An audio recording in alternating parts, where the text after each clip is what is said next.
ಏನಾಯ್ತು? ಇನ್ಸ್ಪೆಕ್ಟರ್ ಕದ್ರಿವೇಲನ್. ನಡೆಯೋದೆಲ್ಲ ನೋಡಿದ್ರೆ ಭಯ ಆಗ್ತಿದೆ. ಯಾರ್ ಸರಿ ಯಾರ್ ತಪ್ಪಂತಾನೆ ಗೊತ್ತಾಗ್ತಿಲ್ಲ.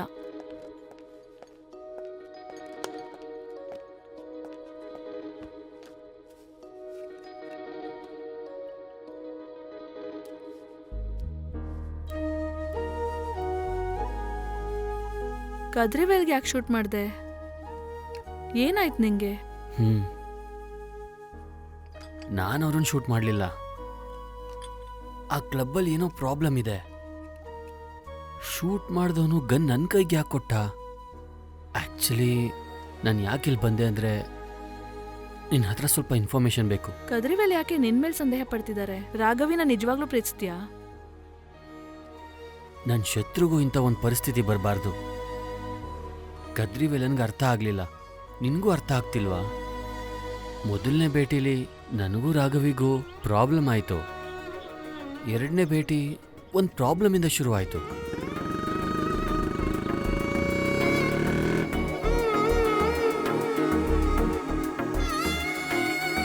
ಹಾಗಾದ್ರೆ ಹಾಸ್ಟೆಲಲ್ಲಿರೋ ನನ್ನ ಮಕ್ಕಳು ನೋಡ್ಕೊಂಡ್ ಅಂತ ಹೇಳಿದ್ ನನ್ನ ಫ್ರೆಂಡ್ ಹುಚ್ಚಿನ ಅಥವಾ ಹುಡುಕೊಂಡ್ ಬಂದ್ ನಾನ್ ಹುಚ್ಚಿನ? ಅದೆಲ್ಲ ನನಗೆ ಗೊತ್ತಿಲ್ಲ ಮೇಡಮ್. 4,000 ಜನ ಓದೋ ಸ್ಕೂಲ್ ಇದು. ಲೀವ್ ಬಿಟ್ಟಾಯ್ತು. ನೀನ್ ಅನ್ಕೊಳ್ಳೋವಾಗ ಇಲ್ಲಿ ಯಾರು ಇಲ್ಲ ಅಂತ ಹೇಳಿದ್ರೆ ಅರ್ಥ ಮಾಡ್ಕೊಳ್ದೆ ಸುಮ್ನೆ ಗುಣ ಅಂತ ತಿಳ್ಕೊಳ್ದೆ ಯಾಕೆ ಜೀವ ಹಿಂಡ್ತಿದ್ಯಾ? ಹೇ, ನೀನೇನಿಲ್ಲಿ? ಯಾಕೆ ನಾನಿಲ್ಲಿ ಬರಬಾರ್ದಾ? ಸ್ಕೂಲ್ ಸೆಕ್ರೆಟರಿ ನನ್ನ ಕ್ಲೈಂಟು, ಅವ್ರು ನೋಡಕ್ ಬಂದೆ. What's the problem? ನಮ್ಮ ಮಕ್ಳು ಒಳಗಡೆ ಇದಾರೆ ಅಂತ ನೋಡ್ಬೇಕು ಅಂತ ಹಠ ಹಿಡಿತಾರಪ್ಪ. ಲೀವ್ ಬಿಟ್ಟಿದೆ ಅಂದ್ರೆ ಕೇಳೋದೇ ಇಲ್ಲ ಅಂತಾರೆ. ನನ್ ಮಕ್ಳಲ್ಲ, ನನ್ ಫ್ರೆಂಡ್ ಮಕ್ಳು. ಅವಳು ಆಸ್ಟ್ರೇಲಿಯಾಗ ಹೋಗಿ 2 ವರ್ಷ ಆಯ್ತು. ಹಾಸ್ಟೆಲಲ್ಲಿ ಬಿಟ್ಟು ಹೋಗಿರೋ ಮಕ್ಳು ನೋಡೋಕಾಗ್ದೆ ಒದ್ದಾಡ್ತಿದ್ದಾಳೆ. Love marriage. ಹೆತ್ತೋರ್ ಸಪೋರ್ಟ್ ಮಕ್ಕಳಿಗೆ ಇಲ್ಲ. ಇನ್ ಮೊಮ್ಮಕ್ಕಳನ್ನೆಲ್ಲ ನೋಡ್ತಾರೆ. ನೀನಾದ್ರೂ ಹೋಗಿ ನೋಡು ಅಂತ ಹೇಳಿದ್ಲು. ಆದ್ರೆ ಇವರು ಒಳಗೆ ಬಿಡ್ತಾ ಇಲ್ಲ. ಅಷ್ಟೇ ತಾನೇ, ಏನೂ ತೊಂದರೆ ಇಲ್ಲ. ಅಣ್ಣ ನಾನು ನೋಡ್ಕೋತೀನಿ ಅಣ್ಣ. ಹಾ, ಬಾ.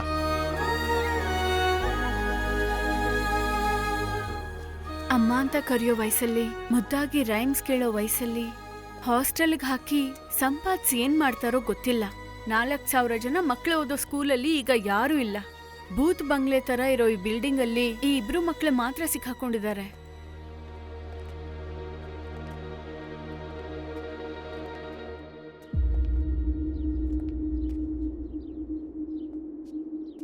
ಅನಿತಾ ಪುಟ್ಟ, ವಿಷ್ಣು,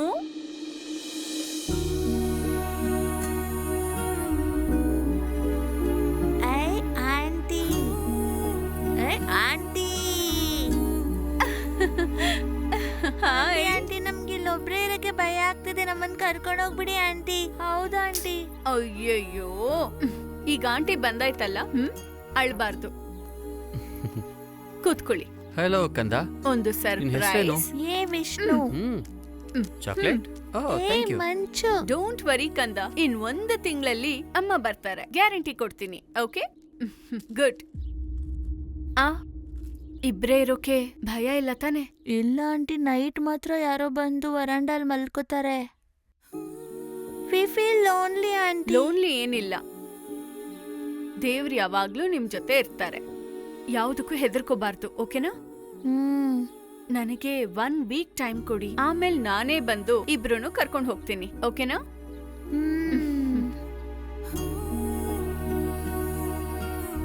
ಆಂಟಿ ಅಂತ ಓಡ್ ಬಂದ್ ಕಾಲ್ ತಪ್ಕೊಂಡಾಗ ಪಾಪ ಅನ್ನಿಸ್ತು. ಆ ಮಕ್ಕಳ ಮುಂದೆ ಅಳಕ್ ಹೋಗ್ಬಾರ್ದು ಅಂತ ಕಂಟ್ರೋಲ್ ಮಾಡ್ಕೊಂಡೆ. ಕಾನ್ವೆಂಟಲ್ಲಿ ಓದ್ಸೋದು, ದುಡ್ಡು ಸಂಪಾದನೆ ಮಾಡೋದೇ ಜೀವನನ? ಎಲ್ಲರೂ ಒಟ್ಟಿಗೆ ಇರುತ್ತಾನೆ ಜೀವನ. ನಾವು ಐಟಿಲೇ ವರ್ಕ್ ಮಾಡೋದು. ಸಂಪಾದಿಸ್ತಿಲ್ವಾ? ಪಿಕ್ನಿಕ್ ಹೋಗ್ತಿಲ್ವಾ? ಮರೀನಾನಲ್ಲೂ ಅಲೆ ಬರುತ್ತೆ, ಮಯಾಮಿಲೂ ಅಲೆ ಬರುತ್ತೆ. ಆಕ್ಚುಲಿ ಮಯಾಮಿ ಇರೋದು ಅಮೆರಿಕಾದಲ್ಲಿ ತಾನೆ, ಆಸ್ಟ್ರೇಲಿಯಾನಲ್ಲಲ್ವಲ್ಲ? ಇಲ್ಲ ತಾನೆ? ಇದು ತುಂಬಾ ಮುಖ್ಯ. ನೀನ್ ಸುಮ್ನೆ ಹೋಗು. ಅದು ಕರೆಕ್ಟಾಗಿ ಹೇಳಿದ್ನಲ್ಲ. ಏಯ್,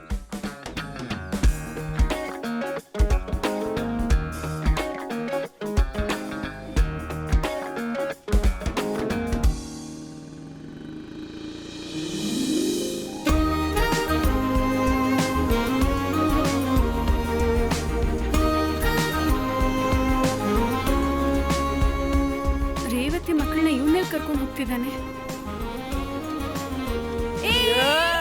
stop stop stop. Hi aunty. Hello aunty. ಇವ್ರ ಜೊತೆ ನೀನ್ ಹೇಗೆ?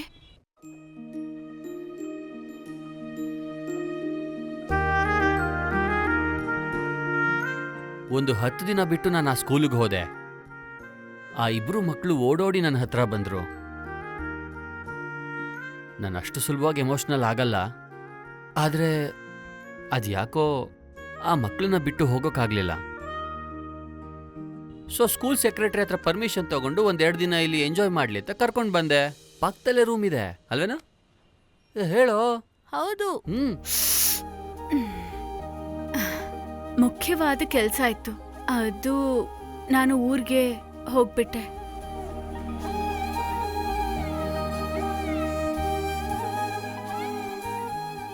ಈ ಥರ ಇರೋ ಮಕ್ಕಳನ್ನ ಮತ್ತೆ ಹೋಗಿ ಆ ಭೂತ್ ಬಂಗ್ಲೆಯಲ್ಲಿ ಬಿಟ್ಟು ಅದ್ ಹೇಗ್ ಬರ್ತೀನೋ ಗೊತ್ತಿಲ್ಲ.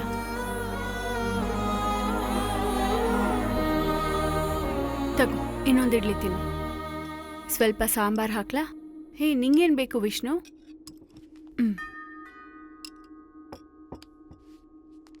ನೋಡು, ಇಡ್ಲಿ ಹೇಗೆ ತಿನ್ಬೇಕು ಗೊತ್ತಾ? ಚೆನ್ನಾಗಿ ಅನ್ನ ಸಾಂಬಾರ್ ಥರ ಕಲ್ಸ್ಕೊಂಡು ತಿನ್ಬೇಕು. ನನ್ ಫ್ರೆಂಡ್ ನೋಡಿ ನನಗ್ ತಲೆ ತಿರುಗ್ ಹೋಯ್ತು. ಬರೋಕ್ ಚಾನ್ಸ್ ಇಲ್ಲ ಅಂತ ಹೇಳಿದ್ದಿಬ್ರು ಹೇಗ್ ಬಂದ್ರು ಅಂತಾನೆ ಗೊತ್ತಿಲ್ಲ. ಅಮ್ಮ, ಬಂದ್ಬಿಟ್ಯಾ? ಅಮ್ಮ, ಹೇಗಿದ್ದೀರಾ ಇಬ್ರು? ಚೆನ್ನಾಗಿದ್ದೀವಿ. ಹೇ, ಅಳಬಾರ್ದು.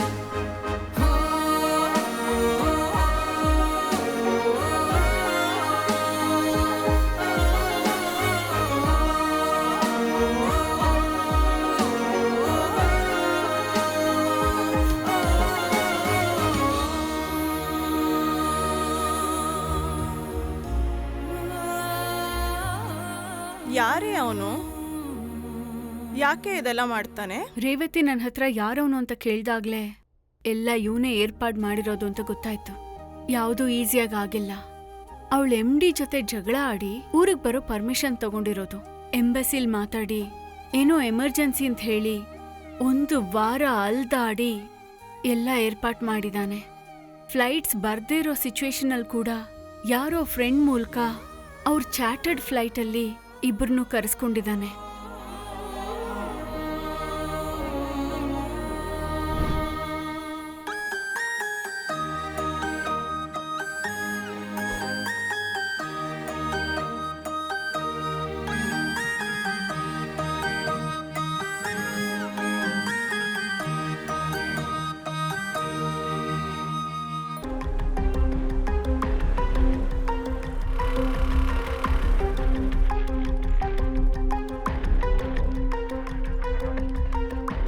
ರಾಘವಿ ಕೊಡಕ್ ಹೇಳಿದ್ಲು. ಅವ್ರು ಬರ್ಲಿಲ್ವಾ?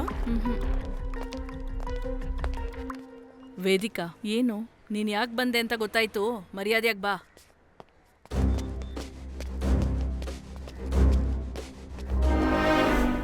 ಕೊಲೆ ನೋಡಿದ ಆಟೋ ಡ್ರೈವರ್ ಪಾಯ್ಸನ್ ತಗೊಂಡು ಸಾಯ್ತಾನೆ. ಪೊಲೀಸವ್ರನ್ನ ಲೆಟರ್ ಬರೆದು ಹೆದರ್ಸ್ತಾರೆ. ಪೋಸ್ಟ್ ಮಾರ್ಟಮ್ ಮಾಡಿದ ಡಾಕ್ಟರು ಆ ಹುಡುಗಿ ಸರಿ ಇಲ್ಲ ಅಂತ ಹೇಳ್ತಾನೆ. ಜೊತೆಗೆ ಇರೋ ನಕುಲನ್ ನನ್ನ ಸಾಯಿಸೋಕ್ ನೋಡ್ತಾ ಇದ್ದಾನೆ. ಒಂದು ಚಿಕ್ಕ ಎವಿಡೆನ್ಸ್ ಸಿಕ್ಕಿದ್ರು ಸಾಕು, ಕೊಲೆಗಾರನ್ನ ಹಿಡಿದು ಕತೆ ಮುಗಿಸ್ತೀನಿ. ಎಷ್ಟ್ ಸಲ ಕೇಳ್ಬೇಕು ನಿನ್ನ? ಬುದ್ಧಿ ಇಲ್ವಾ? ಹೇಳೆ, ಯಾಕೆ ಬಂದೆ? ನೋಡಿ ಸರ್ ಬಂದ್ರಲ್ಲ, ಹೇಳು.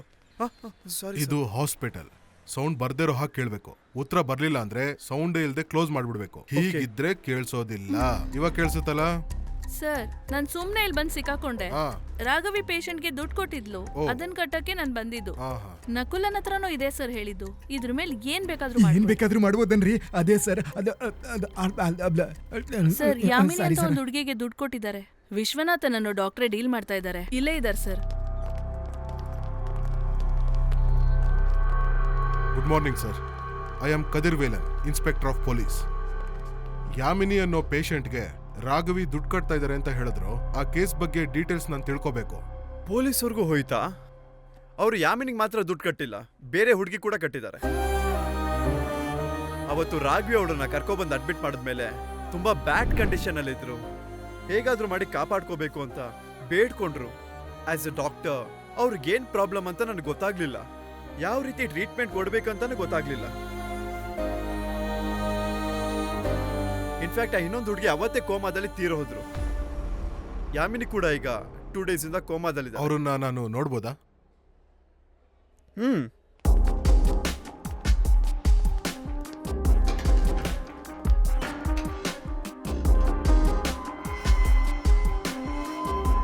ಮಿಸ್ಟರ್ ಕದ್ರಿವೇಲನ್, ಒಂದು 10 ವರ್ಷದಿಂದ ನಶೆಯಲ್ಲಿದ್ರೆ ಯಾವ ರೀತಿ ನಡ್ಕೋತಾರೋ ಅದೇ ರೀತಿ ಇವರಿಬ್ರು ಬಿಹೇವಿಯರ್ ಇತ್ತು ಅಡ್ಮಿಟ್ ಆಗುವಂಥ ಟೈಮ್ನಲ್ಲಿ. ಬಟ್ ಸರ್ಪ್ರೈಸ್ ವಿಷಯ ಏನಂದ್ರೆ ಇವ್ರ ದೇಹನ ಚೆಕ್ ಮಾಡಿ ನೋಡಿದಾಗ ಒಂದು ಚೂರು ಕೂಡ ಡ್ರಗ್ಸ್ ಇರಲಿಲ್ಲ. ಯಾರು ಮೆಸ್ಮರೈಸ್ ಮಾಡಿ ಅಡಿಕ್ಟ್ ಆಗಿರೋ ಥರ ಇತ್ತು ಈ ಬಿಹೇವಿಯರ್. ಟೋಟಲ್ ನರ್ವ್ ಸಿಸ್ಟಮೇ ಕೊಲ್ಯಾಪ್ಸ್ ಆಗಿ ಹೋಗ್ಬಿಟ್ಟಿದೆ. ಆಗಾಗ ರಾಘವಿಗೆ ಇದ್ರ ಬಗ್ಗೆ ಅಪ್ಡೇಟ್ ಮಾಡ್ತಾ ಇದ್ದೆ ನಾನು. ಹೌದು, ರಾಘವಿಯಲ್ಲಿ ಶಿ ಇಸ್ ನೋ ಮೋರ್.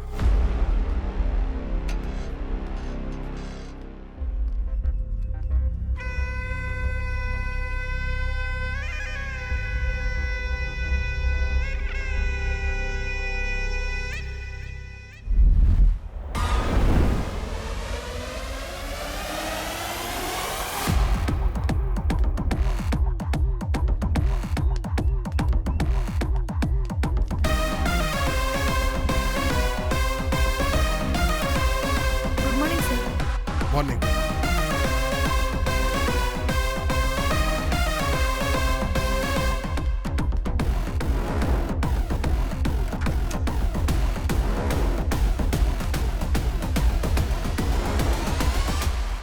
ಬಾ ಕದರ್. ಸರ್, ಆ ರಾಘವಿ ಕೇಸ್ ಹೊಸ ಡೈಮೆನ್ಷನ್ ಅಲ್ಲಿ ಹೋಗ್ತಾ ಇದೆ. ಆದ್ರೆ ಖಂಡಿತ ಹಿಡಿತೀವಿ. ಕಿತ್ಬಿಟ್ರಿ. ಆಫ್ಟರ್ ಆಲ್ ಒಂದು ಕೊಲೆ ಕೇಸು, ಅದನ್ನ ಇಟ್ಕೊಂಡು ಇನ್ನೂ ಉಪ್ಪಿನಕಾಯಿ ಹಾಕ್ತಿದ್ದೀರಾ. ನಾನು ಕರ್ದಿದ್ದು ಅದಕ್ಕಲ್ಲ, ಬೇರೆ ಯಾವುದೋ ಮುಖ್ಯವಾದ case. Watch this.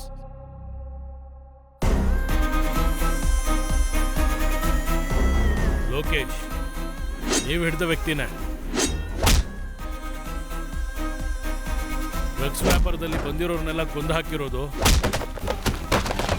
Local amateur ಅವರ PA ನ ಕೊಚ್ಚಿ ಕೊಂದು ಹಾಕಿರೋದು, ಹೋರಾಟ ಮಾಡ್ತಿದ್ದ ಲೀಡರ್ ತಲೆನ ಕೊಚ್ಚಿ ಹಾಕಿದ್ದು,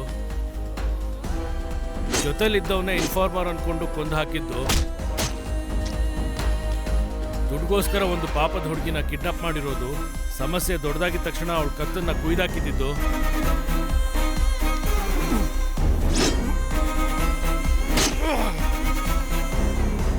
ಈ ರೀತಿ ಎಲ್ಲಾ ಕೇಸ್ಗೂ ಆಧಾರ ಶೇಖರಿಸಿನೇ ಅವನನ್ನ ಎತ್ತೋಕೆ ಆರ್ಡರ್ ತಗೊಂಡಿರೋದು. ಈ ಲೋಕೇಶ್ನ ಮೇ 29 ಎನ್ಕೌಂಟರ್ ಮಾಡ್ಬಿಡೋಣ ಅಂತ ತೀರ್ಮಾನ ಮಾಡಿದ್ವಿ ಸರ್. ಆಗ ನೀವೇ ಬೇಡ ಅಂತ ಹೇಳಿದ್ದು. ಅವತ್ತಿಗೆ ಬೇರೆ ಪ್ರೆಷರ್, ಇವತ್ತಿಗೆ ಬೇರೆ ಪ್ರೆಷರ್. ನಾಳೆ ಅವನ್ ಕೇಸ್ ಹಿಯರಿಂಗಿಗೆ ಬರುತ್ತೆ. ಈ ಸಲ ಬೇಲಲ್ಲಿ ಬಂದ್ಬಿಟ್ರೆ ನ್ಯಾಷನಲ್ ಪಾರ್ಟಿಗೆ ಜಾಯ್ನ್ ಆಗ್ತಾನಂತೆ. ಅದಕ್ಕೆ ಅವ್ನು ಕೋರ್ಟ್ಗೆ ಹೋಗುವಾಗ ಎತ್ಬಿಡೋಣ ಅಂತ. ಮಿಸ್ ಆಗಲ್ಲ ಅಲ್ವಾ? ಹಾಕ್ಬಿಡ್ತೀಯ ತಾನೆ? Sir, sorry to say this sir. ನಾನು ಟೀ ಮಾಡೋವಾಗಲೇ ಸ್ವಲ್ಪ ಸ್ಟ್ರಾಂಗ್ ಆಗಿ ಮಾಡ್ತೀನಿ. ಈ ಥರ ವಿಷಯನೆಲ್ಲ ಡಬಲ್ ಸ್ಟ್ರಾಂಗ್ ಆಗಿ ಮಾಡ್ತೀನಿ ಸರ್. ಇದನ್ನಾದ್ರೂ ಕೇರ್ಫುಲ್ ಆಗಿ ಡೀಲ್ ಮಾಡಿ.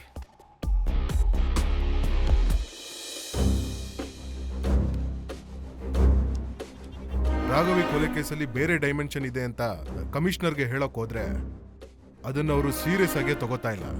ಲೋಕೇಶ್ ಅನ್ನೋ ರೌಡಿಗಿಂತ ಇದು ದೊಡ್ಡ ವಿಷಯ ಅನ್ನೋದು ಅವ್ರಿಗೆ ಅರ್ಥನೇ ಆಗ್ತಾ ಇಲ್ಲ. ಒದ್ದಾಡಿ ಸತ್ತಿದ್ದಾಳೆ ರಾಘವಿ. ಕೋಮಾಲಿದ್ದ ರಾಘವಿ ಫ್ರೆಂಡ್ ಒಬ್ಳು ಸತ್ತಿದ್ದಾಳೆ. ಈಗ ಇನ್ನೊಂದು ಹುಡುಗಿನೂ ಕೋಮಾದಲ್ಲಿದ್ದಾಳೆ. ಇನ್ನು ಎಷ್ಟು ಜನ ನೋವು ಅನುಭವಿಸಿದ್ದಾರೆ ಅಂತ ಗೊತ್ತಿಲ್ಲ. ಏನೋ ರಹಸ್ಯ ಗೊತ್ತಾಗಿರೋದಕ್ಕೆ ರಾಘವಿನ ಕೊಂದಿರೋದು. ವಿಕ್ಟಿಮ್ ಆದಂತ ಒಂದೇ ಒಂದು ಹುಡುಗಿ ಸಿಕ್ಕಿದ್ರು ಕೂಡ ಆ ಕೊಲೆಗಾರನ ಕತೆ ಮುಗೀತು.